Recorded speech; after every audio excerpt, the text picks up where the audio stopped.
This remaster adds a new story episode, dungeons, and more if you've longed to experience the original NieR Replicant's chaotic story of robots, shades, and humans, then I imagine you've woken up with a spring in your step. The RPG's remastered version, NieR Replicant Ver.1.22474487139 is out today. NieR Replicant was released only in Japan for the PS3 in 2010. We did get a version of NieR here, the slightly different game known in Japan as NieR Gestalt, which had a dad as the protagonist instead of a young brother. Their story continued thousands of years later in NieR Automata. Visually, Replicant has received a new lick of paint, the soundtrack has been re-recorded, and the most substantial additions are a new story episode and new dungeons. The Mermaid episode features a shipwreck and a little girl, which I can confirm is very good stuff and I won't say any more.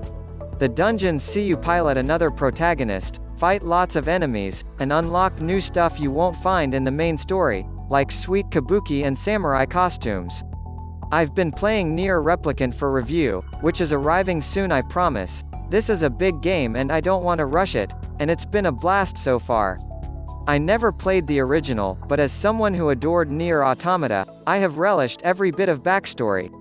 Honestly, it just feels great being back in a NieR universe. Replicant has this sublime soundtrack, and that zaniness and unpredictability of Automata. The combat isn't quite as deep as its successor, but I do get to mount a wild boar and drift around corners on its hairy back though. My only major gripe with NieR Replicant is how you need to beat this game several times to get the full picture. I know this is how things work with NieR, and before I get too carried away, I'll just save my words for the review. As a quick side note, NieR producer Yosuke Saito announced that game director Yoko Taro is working on a brand new game with Square Enix. He dropped the news during a live stream on Monday, thanks Gematsu. Taro described it as a somewhat unusual game, while Sato said it feels both nostalgic and new. Alrighty then, I'm in. NieR Replicant Ver.1.22474487139 is out at 4 p.m. on Steam for £50 per $60 per €60.